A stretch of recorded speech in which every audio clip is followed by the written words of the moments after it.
Hello everyone, कैसे हैं आप सब। पिछले कुछ 2-3 दिनों से एनएफआरए के कंसल्टेशन पेपर का बड़ा डिस्कशन हो रहा है और काफ़ी सारी चीज़ें मैंने भी देखी। कुछ बच्चे भी बड़े परेशान हैं, चाहे वो इंटरमीडिएट में हो, फाइनल में हो, कि सर क्या ये सच है। सच मतलब ऐसा सुनने में आ रहा है कि स्टैट्यूटरी ऑडिट छोटी कंपनीज़ के लिए हटा दिया जाएगा। क्या छोटी कंपनीज़ को स्टैट ऑडिट नहीं करवाना, इसकी बात की गई है। तो इस सब पे बात करेंगे, थोड़ी अंडरस्टैंडिंग मैं आपको दूंगा और एनएफआरए क्या चाहता है और आप एनएफआरए को कैसे अपनी बात रख सकते हैं और हम सब एक साथ इस पे काम कर सकते हैं, उस चीज़ पे हम बात करेंगे। जिस किसी ने भी मुझसे पिछले 5-7 साल में पढ़ा है, चाहे रिवीजन ही पढ़ा हो या वैसे भी पढ़ा हो, उसने मेरे से एनएफआरए के बारे में ज़रूर सुना होगा। मैं अपनी क्लासेस में एनएफआरए का जिक्र करता हूँ और मैं कहता आ रहा हूँ, आज से नहीं, जब एनएफआरए नहीं बना था तब भी कह रहा था 2018 से पहले, और जब एनएफआरए बन गया मैं तब भी लगातार कहते आ रहा हूँ कि धीरे धीरे आप देखें किस तरीके से एनएफआरए डोमिनेंट रोल प्ले करेगा और किस तरीके से इंस्टीट्यूट को, हमारे आईसीएआई को धीरे धीरे एनएफआरए साइडलाइन कर रहा है। तो उस पर बात करते हैं और हमें क्या करना चाहिए। क्योंकि देखो, मैं तो देख रहा हूँ तो ब्लेम गेम देख पा रहा हूँ, मैं सिर्फ ब्लेम गेम देख पा रहा हूँ जी। उस पर भी बात करूँगा। सबसे पहले बता देता हूँ एक्चुअल में एनएफआरए ने बोला क्या है। सर, मेरे लिए ये कंसल्टेशन बहुत सरप्राइजिंग नहीं है, बहुत सरप्राइजिंग नहीं है। कंसल्टेशन पेपर क्या कहता है सर, मैं आपको बता देता हूँ। कंसल्टेशन पेपर कहता है एनएफआरए का कि एनएफआरए चाहते हैं, ये अथॉरिटी चाहती है कि छोटी कंपनीज़ को एग्जेम्प्ट कर दिया जाए स्टैट ऑडिट से, उसकी एग्जेम्पशन दे दी जाए, उसे ऑडिट कंपलसरी हटा दी जाए। कहता है जी, कंप्लायंस रिलेटेड इश्यूज़ को समझते हुए कि भाई ईज़ ऑफ डूइंग बिजनेस आपको प्रमोट करना है, सरकार वो चाहती है। एनएफआरए ने प्रिलिमिनरी एनालिसिस किया है कि फिनेंशियल पैरामीटर्स का, जो इंडिया में रजिस्टर्ड है, जिन्होंने एमसी 21 की फाइलिंग्स की हैं, फोकस है खासकर उन कंपनीज पे जिनकी नेटवर्थ 250 करोड़ से कम है। अच्छा जी, क्या फोकस है? कहते हैं जी, वो कंपनी जो 250 करोड़ से कम है, हम उन्हें यहाँ पर एमएसएमई माने, बिल्कुल एमएसएम कंपनीज मानेंगे, एमएसएमई नहीं, एमएसएमसी कह सकते हैं, for the purpose of this consultation paper. Sir, MSME तो अलग होता है। देखिए, पर्टिकुलर इस कंसल्टेशन पेपर के लिए एमएसएमसी हम उसे मानेंगे जिसका नेटवर्थ कितनी हो गई, नेटवर्थ हो गई आपकी 250 करोड़ से कम। ठीक है जी। फिर आगे कहते हैं ये क्यों हम ये मान रहे हैं, इसका रीज़न क्या है? इसका रीज़न ये है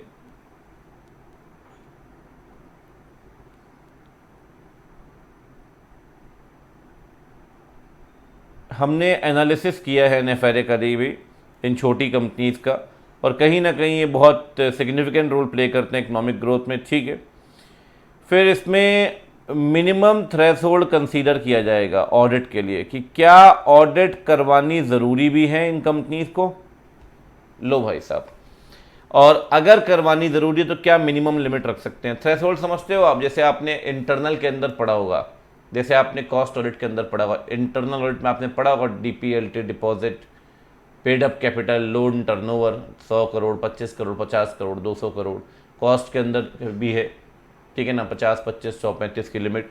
कहते हैं ऑडिट करना क्या कंपलसरी होगा अब, और इसकी मिनिमम क्या थ्रेशोल्ड लिमिट होगी, वो एनएफआरए इस बारे में बात करना चाहता है। और एनएफआरए कहीं ना कहीं हम सारे स्टेक होल्डर से 4 क्वेश्चन पूछ रहा है। थोड़ा समझना है इस बात को।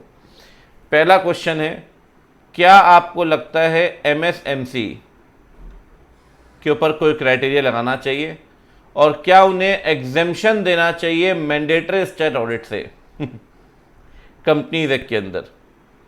और अगर आपको लगता है कि हाँ एग्जेम्पशन नहीं देना चाहिए तो क्यों नहीं, और एग्जेम्पशन देना चाहिए तो क्या क्राइटेरिया और क्या लिमिट होगी? मतलब NFRA कह रहा है बेसिकली हम एग्जामेशन देना चाहते हैं, आपसे इनविटेशन मांग रहे हैं, आप हमें रिकमेंडेशन दीजिए कि क्या एग्जामेशन देना चाहिए, अगर नहीं देना चाहिए तो क्यों नहीं देना चाहिए, और अगर देना चाहिए तो क्यों देना चाहिए, और बेसिकली कितनी अमाउंट, कितनी लिमिट होगी, क्या क्राइटेरिया होगा। सर ये इन्विटेशंस कब तक लेगा NFRA? NFRA ने कहा है भाई ये हम लेकर आए हैं 29 सितंबर को, ठीक है, और कमेंट्स की जो लास्ट डेट है वो है 10 नवंबर की, और आप ये सारे कमेंट सबमिट कर सकते हैं मेल के थ्रू, इस मेल आईडी पे या पोस्ट के थ्रू। तो अभी क्या सबमिट करना है आप सबको मैं आपको बताऊंगा, टेंशन ना लीजिए। हम इतना काम तो कर ही सकते हैं कि NFRA को मेल तो कर ही सकते हैं, ठीक है ना। एक स्टैंडर्डाइज मेल मैं बना दूंगा, वो आप सब ड्रॉप कर दिए, कोई दिक्कत नहीं, भर दो उनका मेल, लेकिन उससे पहले कुछ बात कर लेते हैं, ठीक है। अब सर मुद्दा ये है कि NFRA कहता है आपसे 4 क्वेश्चन पूछ रहा है जी। पहला क्वेश्चन ये है जो आपके सामने, क्या एग्जामेशन देना चाहिए, अगर देना चाहिए तो क्या क्राइटेरिया होगा, और अगर नहीं देना चाहिए तो क्यों नहीं देना चाहिए। अच्छा, दूसरा क्वेश्चन है आपसे, क्या ऑडिटिंग के सेपरेट स्टैंडर्ड्स होने चाहिए MSMC के लिए। ये तो मैं कहता हूँ सर, ये तो मैं कहता हूँ ये तो होना चाहिए, मैं इस फेवर में हूँ। ऑडिट आप रखें, ऑडिटिंग स्टैंडर्ड्स को कम कर दें, बेशक इतने स्टैंडर्ड्स मानने की क्या ज़रूरत है सर छोटी कंपनीज के अंदर, ठीक है ना, वो बेशक कम कर दें। अभी कुछ रिसर्च पेपर में आपको बताऊंगा, अभी कुछ चीज़ें मैं आपको बताऊंगा। यूरोप की भी बात की है NFRA ने, हम भी यूरोप की बात करेंगे। यूरोप के कुछ सर्वे हुए और कुछ कंट्रीज़ के कुछ काफ़ी सारे ऑडिटर्स ने कहा ये 315 है। 315 को लिखना तो आसान है, इम्प्लीमेंट करना बहुत टफ है। ऐसे 315 इंटरनेशनल स्टैंडर्ड IS है, आपको पता होगा। तो कहीं कहीं डिफ़िकल्टी होती है यार, छोटी कंपनीज़ को एग्जेम्पशन दे दो स्टैंडर्ड में से, स्टैट ऑडिट हटाने की बात अभी क्यों कर रहे हो सर। रीज़न सारे दूंगा, पहले NFRA के 4 क्वेश्चन देख लेते हैं वो क्या कहते हैं। तीसरा क्वेश्चन है NFRA का जी, हाँ, जो कॉस्ट है ऑडिट करवाने की, ओ माय गॉड, ठीक है, क्या आपको लगता है स्टैंडर्ड कॉस्ट रखनी चाहिए। बहुत बढ़िया। और अगर नहीं रखनी चाहिए तो क्या एजम्पशंस, क्या एरियाज जहां बदलाव की ज़रूरत है। वाह, एक बच्चा 5 साल मेहनत करे CA बनने के लिए और वो प्रैक्टिस में चला जाए तो आप उसकी फ़ीस डिसाइड करेंगे। ये कहाँ का न्याय है भाई, हैं? नहीं, एक बात बताओ, जैसे कोचिंग के अंदर 10 तरह के टीचर इन्वॉल्व हैं, कोई 2000 में भी पढ़ा रहा है, कोई 10,000 में, भी 12,000 में, जो सही लगता है बच्चा कर पढ़ लेता है, उसमें क्या दिक्कत है। तो कोई अकेला ऑडिटर तो होगा नहीं, ऑडिटर तो मल्टीपल है, जो ज़्यादा एक्सपीरियंस होगा वो ज़्यादा फीस लेगा। आप कौन होते हैं फीस तय करने वाले? Who are you to decide our fees? क्या आपने हमारा करिकुलम डिसाइड किया? क्या आप 2018 में बन चुके हैं मिस्टर NFRA, आपने इन 3 सालों में क्या किया हमारे प्रोफेशन के लिए जो आप फीस तय करेंगे? ठीक है, लगता है कोई कम फीस में कर रहा है, कम फीस में कर देगा जी, ज़्यादा फीस में कर रहा है, ज़्यादा फीस में। हाँ, इतना ज़रूर है, मिनिमम फीस डिसाइड कर दो कि इससे कम फीस नहीं होनी चाहिए, उससे ऊपर की आप एक लिमिट, मतलब मुझे जायज़ नहीं लगता यार। एक प्रैक्टिशनर 25 साल में ऑडिट कर रहा है और वो 55 साल का है कोई दूसरा, तो क्या दोनों सेम फीस देंगे सर? क्या दोनों के एक्सपीरियंस में फ़र्क नहीं? ठीक। चौथा क्वेश्चन कह रहा है जो कारो वाला के लिमिट चल रही है अभी, एग्जेम्पशन लिमिट, क्या उसे लगता है स्टैंडर्डाइज करना पड़ेगा और यूनिफॉर्म करना पड़ेगा सारे लिमिट्स को मिलाकर? जैसे कारों में आपने लिमिट आपने पढ़ी होगी, प्राइवेट कंपनी के अंदर 1 करोड़ का लिमिट है आपकी लोन को लेकर, 1 करोड़ की लिमिट कैपिटल को लेकर, 10 करोड़ की लिमिट टोटल रेवेन्यू के लेकर। क्या इन सारे लिमिट्स को एक जैसा करना पड़ेगा? मतलब कारों के एग्जेम्पशन भी हम बढ़ा देंगे अगर स्टैट ऑडिट से एग्जेम्पशन देंगे, तो ऑब्वियस सी बात है जब स्टैट ऑडिट ही करानी कंपलसरी नहीं होगी तो कारों को मान को आचार डालोगे आप, उसका क्या करोगे सरकारों का?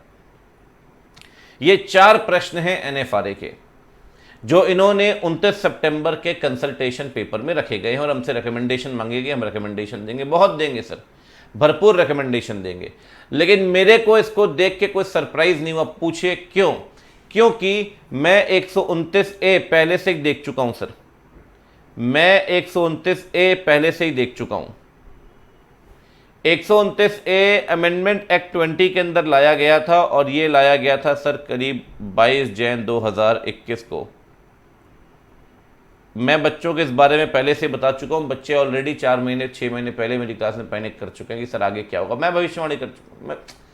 I am critically observing these provision from the last many years and I am clearly warning in my classes कि ये सब चीज़ें एक दिन होंगी और इससे भयंकर भी आगे कुछ होगा। 129 से क्या कहता है सर? पहले मैं आपको प्रोविजन बता देता हूँ, उसके बाद में बात करेंगे कि करना क्या है। सेंट्रल गवर्नमेंट कुछ अनलिस्टेड कंपनीज को कह सकती है कि आप अपने फाइनेंशियल रिजल्ट्स बनाओ, बहुत बढ़िया, पीरियोडिकल बेसिस पे, बहुत बढ़िया। मतलब कि आपको फाइनेंशियल स्टेटमेंट नहीं बनाने, फाइनेंशियल स्टेटमेंट का तो वर्ड ही चेंज कर दिया भाई साहब, टर्म ही चेंज कर दी, वो नाम ही चेंज कर दिया, वो फिनोमिना ही चेंज कर दिया। No financial statement, you will prepare the financial results को सीधा साधा फॉर्मेट लेकर आएंगे और फाइनेंशियल रिजल्ट्स बनाने को बोलेंगे। साथ में कहता है उसके बाद आप बोर्ड की अप्रूवल लीजिए और या तो कंप्लीट ऑडिट करवाइए या लिमिटेड रिव्यू, जैसा सरकार आपसे बोलेगी। तो भाई साहब एग्जामिशन तो यही आ गया था 22 जैन 21 को। आज इतना पैनिक करने की ज़रूरत क्या है? तब क्या कर रहे थे हमारे काउंसिल मेंबर जब ये सेक्शन आया? रीजनल काउंसिल वाले सेंट्रल काउंसिल को ब्लेम करते हैं, सेंट्रल काउंसिल वाले प्रेसिडेंट उनको क्लेम करते हैं और ऊपर वाले सब मिलकर एनएफआरए को ब्लेम कर रहे हैं। एनआईआरसी वालों से बात करो, सेंट्रल काउंसिल वालों से बात करो, जी हम वो सीसी वालों से बात करो। अरे जी आप बताइए, कुछ मैं लोगों के पढ़ रहा हूँ, कुछ काउंसिल मेंबर के कमेंट पढ़ रहा हूँ, फेसबुक में उनकी बातें पढ़ रहा हूँ। फेसबुक में उनकी बातों में लिखा हुआ है ये बात कि भाई एनएफआरए में 5 से 6 सीए हैं, वो क्या कर रहे हैं?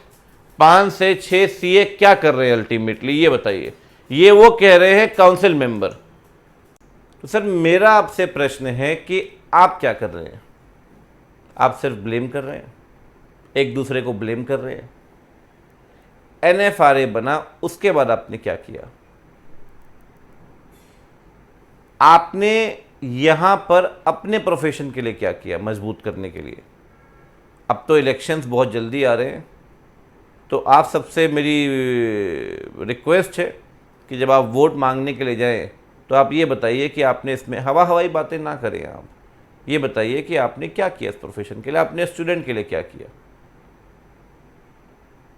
अब ये चीज़ें होती जा रही हैं सर। लॉस देखिए, मैं बच्चों को अपनी क्लासेस में प्रैक्टिस के लिए बोलता हूँ कि आप जॉब करना जिसकी, लेकिन प्रैक्टिस भी आप करिए। प्रैक्टिस अपना काम है, आपका अपना सेटअप होगा, अपना आपका वेंचर होगा। आप कंसल्टिंग कंपनी खोलिए, मैं यहाँ प्रमोट कर रहे हैं, हम सब प्रमोट कर रहे हैं प्रैक्टिस के लिए। और जब स्टैट ऑडिट से एग्जेम्पशन मिल जाएगा तो नया प्रैक्टिशनर कैसे काम करेगा सर? उसे तो बड़ी कंपनी की ऑडिट मिलेगी नहीं सीधे, उसे छोटी कंपनीज की ऑडिट ही मिलेगी। तो वो नया प्रैक्टिशनर कैसे काम करेगा? इसको लेकर आप क्या कर रहे हैं? आप बताइए सारे स्टेक होल्डर्स को, स्टूडेंट को बताइए, मेंबर्स को बताइए। अब आप बोलेंगे सर हम क्या कर रहे हैं? हमने आपको वहाँ बिठाया है काम करने के लिए, वो काम आपकी जिम्मेदारी है। जो काम हमें करना है हम वो कर रहे हैं। अगर हमें वो काम करना होगा तो हम वहाँ बैठ जाएंगे ना, फिर हम इलेक्शन लड़ लेंगे, हम इसमें क्या दिक्कत है? वो क्या पता इतने बच्चे पढ़ाएं, उनके सहयोग से जीत भी जाए। तो हम सब ने आपको मिलकर वहाँ बैठाया, इतने सारे नए एस्पायरिंग सीएस भी हैं जो नई प्रैक्टिस ओपन की, उन्होंने आपको बैठाया है। आप उनके लिए क्या कर रहे हैं सर? बड़ा दुख होता है मुझे, इस कंसल्टेशन पेपर के बाद ऐसे कमेंट, ऐसे फेसबुक के मैसेजेस कवर अप करने का प्रयास कर रहे हैं। बस इलेक्शन है जी, मिलो चाय पियो, कोई दिक्कत नहीं है, वोट हम ही को देना है इस बार। ठीक, अच्छी बात है। आपने 22 जैन के बाद क्या किया? आपने ये बताओ मुझे, क्या किया आपने इस सेक्शन के आने के बाद, जहां पे लिखा है कंप्लीट ऑडिट होगी या लिमिटेड रिव्यू? आपने क्या किया? आप बोलोगे हमें तो पता ही नहीं था। तो फिर आप सीए हैं भाई साहब, आपको पता तो होना चाहिए कंपनी एक्ट में क्या नया अमेंडमेंट आया है। ठीक है, कोई बात नहीं, बढ़िया बात है। आप देखते जाइए आगे क्या होगा, मैं तो देख ही रहा हूँ और बोल भी रहा हूँ साथ के साथ। ये दिन दूर नहीं जब NFRA के अंदर ये इंस्टीट्यूट चला जाएगा और NFRA इसे चलाएगा। ये जो इलेक्शंस हैं, इलेक्शंस भी कुछ समय में स्टेबलाइज हो जाएंगे। जैसे सरकार IIM IIT चला रही है वैसे CA इंस्टीट्यूट को भी चला सकती है। और मुझे लगता है उस केस में शायद हमारे बच्चों के पैकेजेस बहुत ज़्यादा होंगे। डरने की ज़रूरत नहीं कि सरकार चलाएगी, पैकेजेस ज़्यादा हो सकते हैं सर। आज भी IIM IIT रॉक कर रहे हैं पूरे इंडिया में, बी इट मैनेजमेंट और बी इट टेक्नोलॉजी। तो ये बड़ी समस्या वाली बात है, इस पे हम सबको यूनाइट होना पड़ेगा। NFRA पे जो उनकी मेल ID मैं आपको बता रहा हूँ उस पर मैं भेजना पड़ेगा। और जहाँ तक बात है NFRA की, as far as NFRA is concerned, NFRA को भी मैं कुछ बातें करना चाहता हूँ। ठीक है, बड़ा दुख है सर अंदर से। ठीक है, देखिए NFRA के बारे में अगर आप देखें तो NFRA ने प्रॉपर ब्यौरा दिया भाई साहब, प्रॉपर ब्यौरा।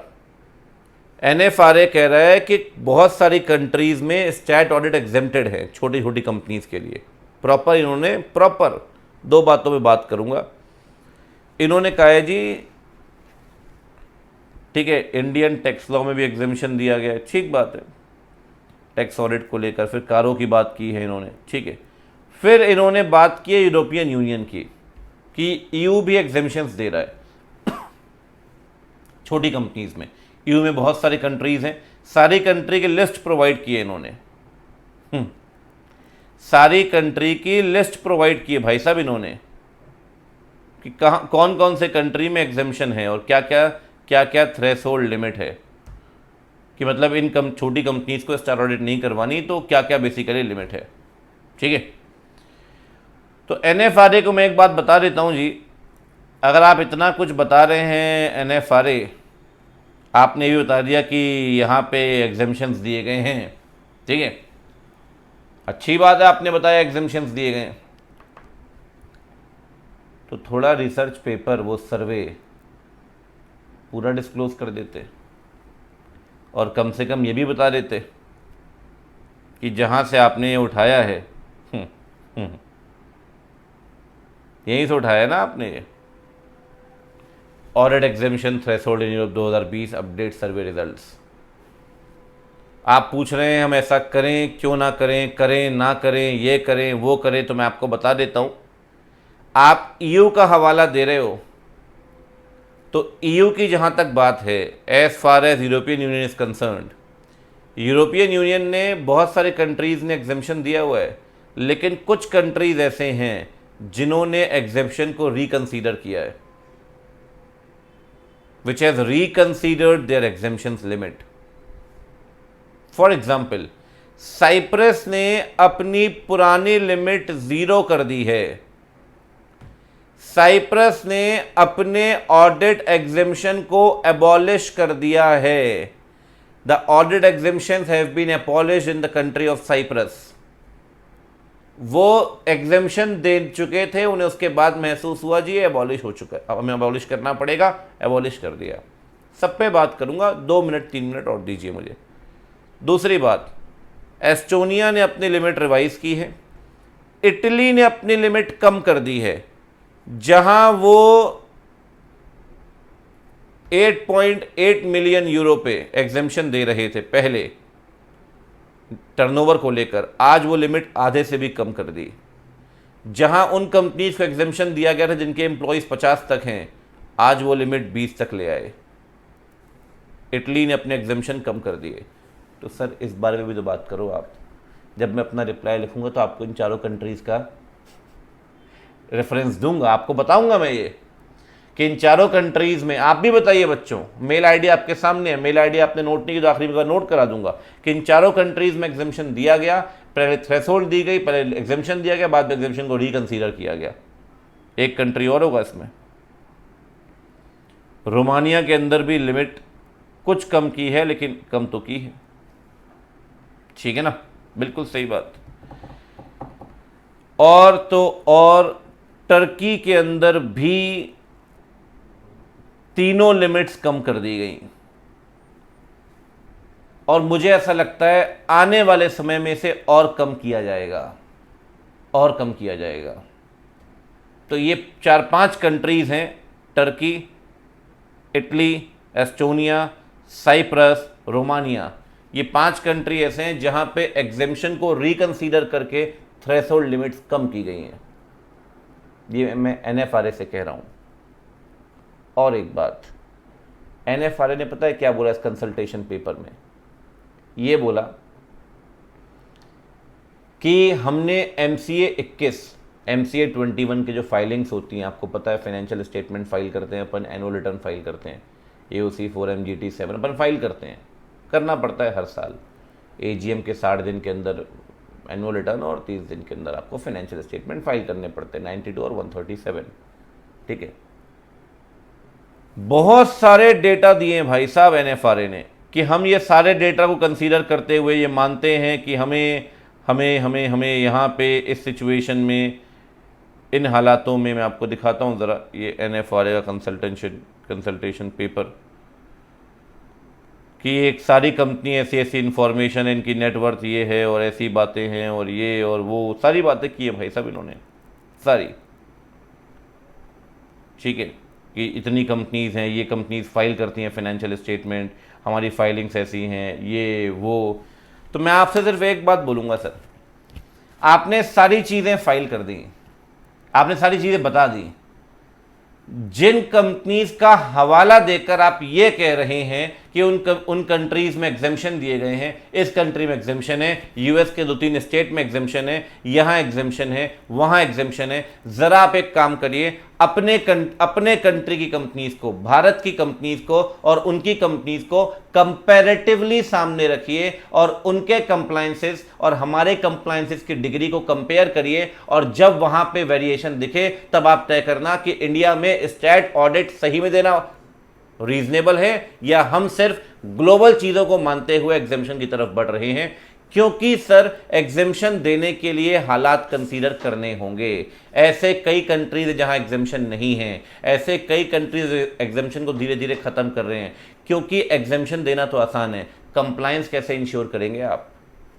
कंप्लायंस कैसे इंश्योर करेंगे? आप कहते हैं उस कंट्री ने एग्जेम्पशन दिया, वहां की कंप्लायंस की डिग्री देखिए, डिग्री ऑफ कंप्लायंस, हमारे डिग्री ऑफ कंप्लायंस देखिए, ये इंफॉर्मेशन बिना कंपैरिजन के अधूरी है। You are misguiding the stakeholders. आप ये कंपैरेटिव इंफॉर्मेशन रखिए, फिर आप बोलिए कि हाँ हमें एग्जेम्पशन देना है क्योंकि हम we are standing at par with the other countries. ऐसा तो है नहीं वाकई में। तो ये सारी बातें हैं जनाब, ये स्टूडेंट के लिए मैंने बताया। स्टैट ऑडिट में से एग्जेम्पशन आएगा नहीं आएगा वो एनएफआरए फाइनल डिसीजन लेगा, लेकिन कम से कम हम तो अपनी बात रख सकते हैं। और फिर बोलूँगा काउंसिल मेंबर से, सर अगर आपने इस बार कुछ नहीं किया, प्रैक्टिशनर जो खासकर जो अपकमिंग प्रैक्टिशनर है और जो एग्जिस्टिंग प्रैक्टिशनर है, सर वो माफ़ नहीं करेंगे आपको। इलेक्शन सर पे हैं, किस मुंह से वोट मांगेंगे आप, और कौन वोट करेगा? मैं तो कहता हूं जब तक कोई सही निर्णय ना आए, जब तक कोई सही स्टेप ना लगे, हमें वोट ही नहीं करना चाहिए। मैं तो नहीं करूंगा इस बार वोट।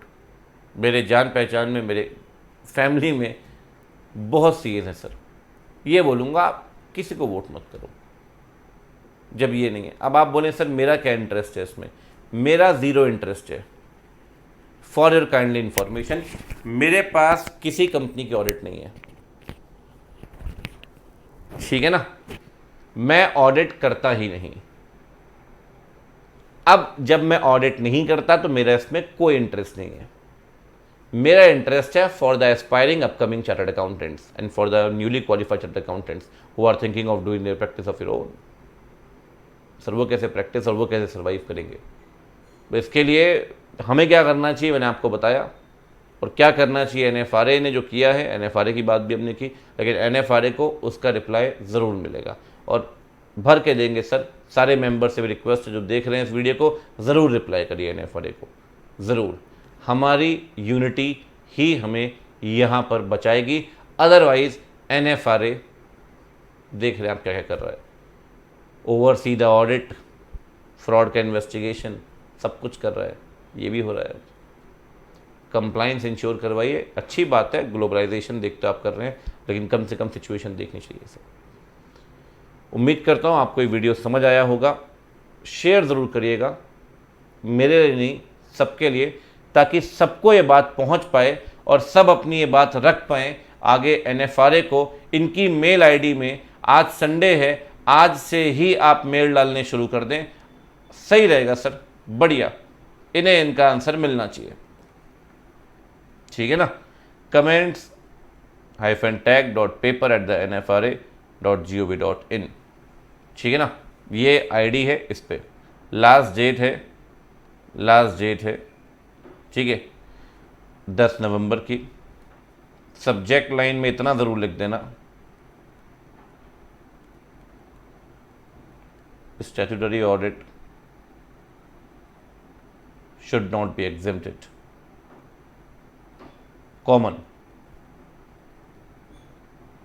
कॉमन सब्जेक्ट लाइन सबके लिए, ठीक है। मिलेंगे अगले वीडियो में, जल्दी मुझे लगता है मुलाकात होगी अगले वीडियोस के अंदर, ताकि इस बारे में और हम इस पे चीज़ें कर सकें अपने पार्ट से, ठीक है। चलिए bye bye, take care, see you, और इतना काम ज़रूर करें आप सब।